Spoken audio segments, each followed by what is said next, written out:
Welcome back to DVC Weekly. This is episode 28. Today is August 18th. My name is Jason Erpelding.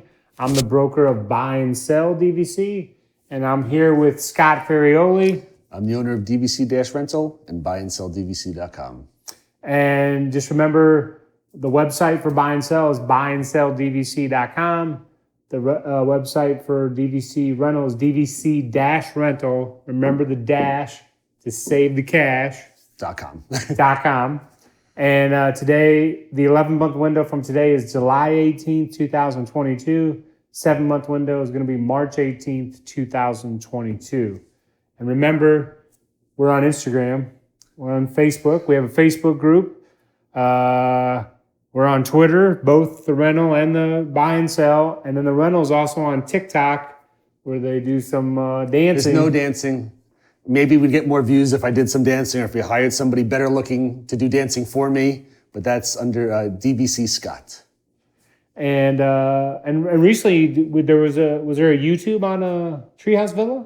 Or it was actually an older video that we had from YouTube. I shared it on Facebook the other day. I took it a couple years ago just to try to get stuff in front of people. The audience doesn't know that it's older. I know. Okay. You can tell it's older because I'm not speaking at all in the video. So it's just a very quiet video of me going around stealthy through the treehouse. Somebody left the door open, so I just sneakily went in there and as quiet as I could be. I think there was a kid sleeping in one of the bedrooms, though. And you showed the room number, right? Yes, I always show the room number so that way people know exactly where the room is located. People love to see the room number. Okay, so I do want to mention, I don't know if this factors into some people's plans, but like Orange County here went back to school August 10th. So if that means that's when people want to come here because they think that the park's going to be less crowded, less kids in there from over the summer. Keep that in mind. It's been a little less crowded. I actually went to the park yesterday, and it's the lowest crowds I've probably seen in months, several months. I don't go too often, but yesterday crowds were really low. For the first time ever, I saw somebody post on Facebook that on Rise of the Resistance at around 7 o'clock, they had boarded everybody, so they just started letting people do walk-ups. Oh, nice. Yeah, so it was not, pre-required to register yesterday. You were able to get in the end of the day and just go on Rise of the Resistance. So it was light yesterday. And did you get a rain shower or no rain? Yes, yesterday, actually it was raining a little bit yesterday. Okay. Yeah, but not too bad at all. Okay. But I think that started around maybe like 1 o'clock or so, 1:30. I think there was a little rain, lasted for a few minutes. Then when it started raining, we got out of there. We only stay for like an hour or two typically anyway, but once it started raining, we headed out. Okay, so we're just going to go into some questions that we've seen in different places, whether it's our Facebook page or different discussion boards, trying to answer some of these questions because maybe other people had the same question. So the first question we have, it says, has anyone ever sold a DVC contract and had Disney take it back? Of course, that has happened. And I do want to say, like, for the most part, you have Old Key West as a resort that has two different end dates, 2042, 2057. That's the only one. That's the only one. So if you have an Old Key West property, let's say it's a 300-point listing, and we're in August of 2021 right now, and let's just say that the property has no points until February 2023. Mm-hmm. Okay? So a lot of times that is going to go for a lower price per point than a 300-point property that has a June use year with 600 points currently available and 300 points coming next June. So the seller wants to get it sold. They price it aggressively. It gets bought back because Disney then turns around and turns it into a 2057. It's the only one they can do it on, but they've been doing that a lot. I know they've been a lot more aggressive with Old Key West recently just for that reason, is that they buy it back at a lower price with a 2042 expiration, turn around, slap it with a 2057 expiration, and charge more for it. And so it gets a little,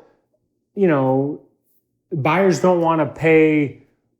Sometimes they don't want to pay too much for the Old Key West because it ends in 2042, but they're like, okay, I'm going to try it at this price, but then that's the price that gets bought back. So, typically when it happens, the seller's still happy that they sold the property. The buyer, of course, has to find a new property. So in this case, this person had the property bought back. This was not through Buy and Sell DVC, and they said, how long do you wait to hear from Disney? So just to give you an idea, and again, we can only speak for buy and sell DVC, of course. So if a property is bought back and you are the seller, you're the owner, we send you an email letting you know that the property was bought back, of course, and we let you know when to expect the final documents. Because remember, when you entered in the agreement, there was a closing date. It may be on or before. Typically, it's 8 weeks from the day that the property was sold. So under normal circumstances, Disney's going to get you the final documents just simply 5 days before that scheduled closing date. That's what they're going to try and do. So we notify you to look for the documents. Now, if you don't get the documents by that date, please reach out to me, because we end up being the middleman between the seller and Disney, because Disney would prefer that we deal with the seller, answer their questions, and relay the message to Disney. If Disney has a message for the seller, they'll send the message to us. We send the message to the seller. So this seller said, we haven't heard anything and we have no idea who to contact with your questions. If it happens with buy and sell DVC, please send us an email. Say, you sold my property. You mentioned Disney's buying it back. I haven't heard what's going on. I will tell you that the person right now that's in charge of notifying us of the properties being bought back, I've worked with her since like 2004. So, I can get a hold of her immediately. She can get a hold of me. There's no issue. So when it happens with us, you're not going to be left in the dark. We're going to get an answer for you. Let's see. That's one of the great things while he's looking at this. One of the great things of going directly through Jason is because he does have that experience that a lot of the other brokers don't have. Again, he's been selling contracts for 17 years already. So, I mean, it's very hard to find somebody who's more knowledgeable on DVC subject, with behind the scenes type stuff on back and forth with Disney, right of first refusal, who to contact, what if there's a problem. It's hard to find somebody who knows more than Jason about it. So he's your guy. And they kind of mentioned here, and just keep in mind, when it happens, everything remains the same. It's just simply Disney is taking over as the buyer, but the details of the agreement, the sales price, the commission that you're paying, who's paying them the dues, who's paying the closing costs, all of those things are exactly the same. Now, you might save the $150 estoppel fee as the seller if Disney buys it back, but I can't guarantee that, but you might save the $150. Let's see, let's go on to the next question here. So the next question says, I feel like I could be missing some information here or not properly taking into consideration all the information I do have. I live an hour and a half from Disney and I have a pretty flexible schedule. I would usually only want to go for 1 or 2 nights at a time. Basically, it says, is there any advantage for me to pay more for one of the more popular resorts rather than just buying the cheapest? So I'm sure you have thoughts on this, but the first thing that comes to mind is, let's say, for example, this person loves Bay Lake Tower. Mm-hmm. They absolutely love it. So let's say Bay Lake Tower on resale right now is around $170 per point. So if this person bought the Bay Lake Tower and they spent $170 a point, but they made their reservations 3 months in advance, they're really missing the point of spending the money to own that Bay Lake Tower, because they could have bought Saratoga for around $130 a point and made that same reservation, because under 7 months, everything is fair game. Now, of course, Bay Lake Tower is going to end 6 years later, 2060. And the dues at Saratoga are $711. I believe the dues at Bay Lake are $690. So they're similar. But that's the reason, you have to take into consideration how you're going to use the membership. I don't know. If you know you want to stay at Bay Lake Tower, you're going to have to book it more than 7 months in advance, because many times it's not available at the 7-month window. It's not like you'll never find it there. A lot of the points I own are at Saratoga Springs, and I've used my Saratoga points to stay at every single resort. But you've got to be flexible. If you know you want to be at Bay Lake Tower, yes, Saratoga Springs could be more enticing, or Vero Beach contract for $60 to $70 per point looks really, really good then as well. But again, there's always another side. Vero Beach, the dues are much, much higher than all the other resorts, 2042 expiration, and it's going to be really hard to get into Bay Lake Tower. So, if you know there's a resort that you really want to stay at, that you want that to be your primary resort, you really should buy there, because otherwise you're just risking it and you're going to be gambling and stressed out every time at the 7-month window, hoping that you're able to get into what you really want. And if you're going to be a bounce around, I mean, most people are going to lean towards Saratoga. Yeah, that's why I bought it. It was the best deal on property at the time, and I said I'm cool checking out all the different resorts. And then there were resorts that I found that I liked a little bit more, so I added on a couple times to have own directly at those resorts as well, to make sure I can get that 11 months if I want. So that's the reason for people buying the different resorts is really how you're going to use it. If you're going to be a 7 to 11 month person that makes reservation, if you're going to be under 7 months, like our friend King, he owns at Boulder Ridge. He makes a reservation 7 to 11 months in advance, but then he goes on the wait list and goes to other places. So he could do that same thing if he owned at, Vero Beach or Saratoga Springs. He just happens to own at Boulder Ridge, and then he switches around. So you can do that. Let's go to the next question here. So this says, we are ready to start purchasing, and I have some final questions. I read somewhere to buy direct first and somewhere to buy resale first. Is there actually one that's better than the other? To me, there's not one that's better than the other, because I have an opinion on that one. Okay. You want me Go to take ahead. over? In my opinion, if you know you're going to buy resale and you know you're going to buy direct, it is, in my opinion, definitely best to buy resale first, because that way you can be flexible with the contracts that are out there. If you buy direct first and you know that you have to have a December use year, that's really going to limit you when you're buying resale. So if you buy resale first, that's when you're going to get the big bang for the buck, where you can sit there and figure out which contract do I want, which one's the best one, has extra loaded points on there, and you can buy the best contract. And at that point, it's easy to add on direct, because you just tell Disney, hey, I have a December use year, I want to buy this December use year, and they'll create it for you or find it for you. If you own Disney's direct first, then when you look at the resale market, you're really narrowed down, and you can only use one use year. So I definitely think, personally, going resale first is the way to go, because that's when you're going to have the flexibility and get all the extra points and kind of pick exactly what you want. And then it's easy to get Disney to match it afterwards. Right.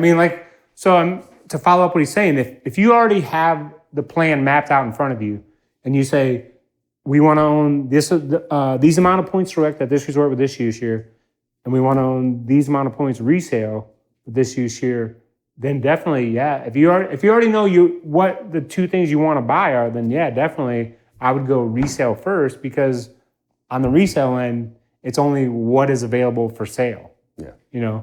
If you say I'm looking for 125 points at the Poly with a December use year, that may not come up for a while. Exactly. Whereas again, you get where you find resale first, and then Disney, again, they'll tell Disney what you want, and they'll create it for you essentially. So it's personally, that's why I think buying resale works best first when you try to match use years. And the minimum right now to buy direct to get the benefits is 150. Yeah, they increased 150. I saw that mentioned the other day online. I'm like, because they were going back and forth again. It used to be 50, then it was 100, now it's 150, and it's all over the place. But yes, 150 direct. And then Scott we've kind of already answered. Their next question was, how do use shares work with lining them up? If I buy direct and then buy resale, so I have to buy a resale that has the same use date. So again, that's where you're going to run into that problem. If you're trying to keep the same use year and you buy direct, then you're going to limit yourself to what you can buy resale. But you can own multiple use years, but most people, of course, I do. They prefer the ease of just owning everything with the same use year. It's definitely easier to have one use year. I own several. Again, I'm a professional, folks, so I wouldn't recommend you do this at home. But otherwise, getting matching use years is definitely easier. So the next question this person said, we are looking at about 300 points. Am I better doing 150 at Riviera and a 150 resale, or just buying all at Riviera due to the resale value of that resort? So I'm trying to follow that. So, yeah, I'm not 100% sure what they're saying here. If I'm looking, if for some reason they're wanting the direct benefits, like most people that I come across that want to buy some points direct, it's because they want the discount on the annual pass. So I don't know. If this person wanted the discounts, then I guess I would say buy the one, like you say, buy the 150 resale, and then buy. Again, I don't know if the 150 resales can be Riviera as well, because then remember, those Riviera resales can only be used at Riviera. You're going to get a nice discount on them, but they're only able to be used at Riviera.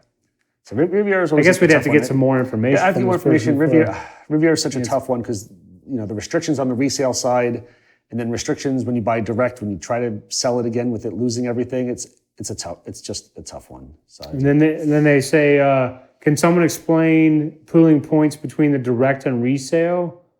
So I mean, pooling points is not an issue really with direct and resale. It's just a matter of if you own 2 different resorts or 1 resort. Correct, or possibly if you have 2 different use years. Because if you have 2 different use years, they can't easily just be combined to make one reservation. When you book them, it'd be 2 different reservations, unless you transferred points from one of your contracts into another contract, which you can do. It's an extra step. Right. Yeah. I mean, and their question is direct and resale, and then the next question is, can I use both to book my home resort at 11 months? Well, if it's the same resort, right? Yeah. If it's the same resort, it doesn't matter if it's direct or resale.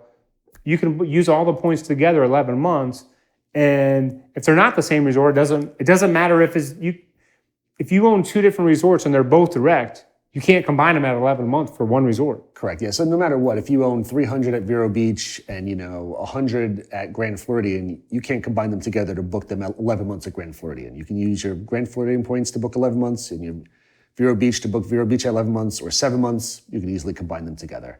If it's the same membership number, meaning they're the same use year, it's one easy combination at 7 months. Otherwise, it's just an internal transfer from 1 points to your other membership. And then you can book them all together to stay on 1 reservation number. If you have any, certain questions that you would like discussed further, you can always, the best thing to do would be to email me at jason@buyandsellDVC.com. Maybe put in the subject line questions for DVC Weekly, and we can always address those questions. That's the best way. I have seen people put them in the comments section as well, and that's okay. Messaging them to Jason is the best way to go. But if you throw them in the comment section, we'll address them as well. And now we're on to Scott's food review. Ooh. Come here, I'm gonna eat you! Get in my belly! So for today's food review, we've had a long run for a while of really good reviews. Oh no. So I have to do something to bring it down just a little bit. So for today's food review, we got the strawberry cookie at Goofy's Candy Company at Disney Springs. And it's a large size cookie. I mean, it's big, it's nice, it's shareable. They have the same exact chocolate chip cookies there as well. The chocolate chip ones are just chocolate chip, and then like one of the top Mickey ears are just like all chocolate covered frosting on top. They sell those at Animal Kingdom as well. They're really good. We've enjoyed those in the past. The cookies are large. They're $5.49. Great for sharing. This one had, the majority of the cookie had icing on it, which was good that it had icing on it. The more that I've compared, I had this a couple weeks ago, to be honest. I've had a bunch of food recently, and I've got to spread it out. The more I think about this, the more I think about the other cookies like I had from Gideon's, the value of this has dropped just because the Gideon's cookies have been so good.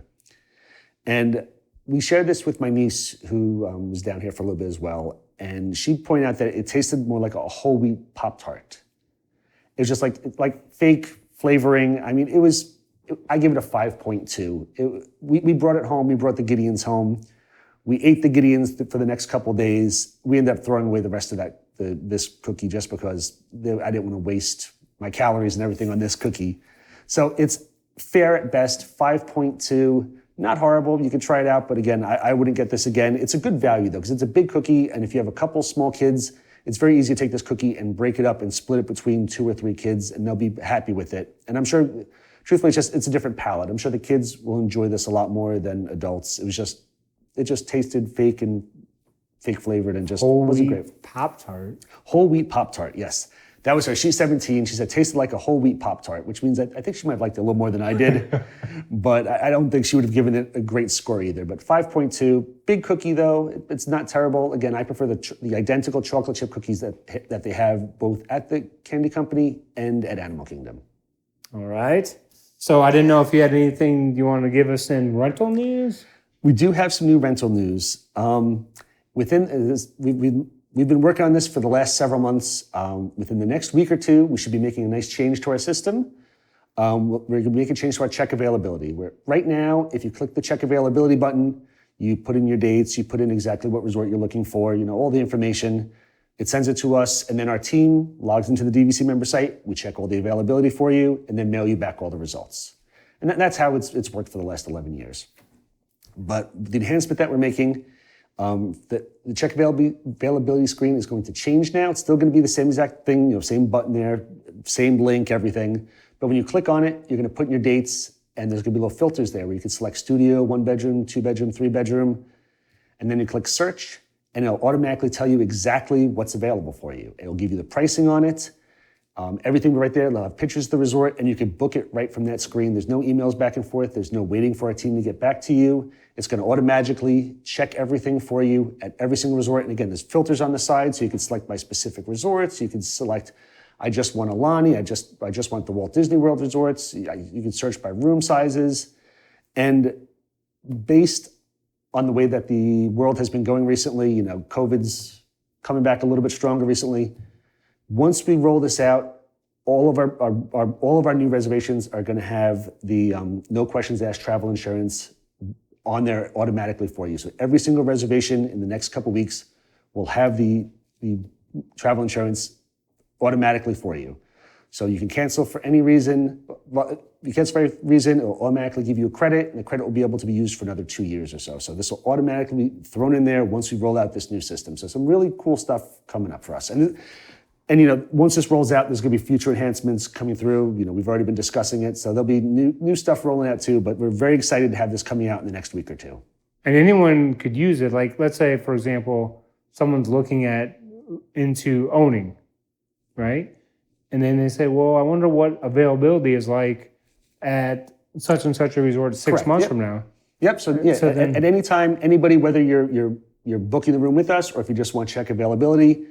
Or if they're just, they're again, just checking out your website because they love the show. And, exactly. You don't have to be previously, the only way to check availability is you have to be a DVC member with a DVC login, and you can go in there and check. Now, you don't have to be a DVC member. Anybody can go in there and you can check what's available through DVC.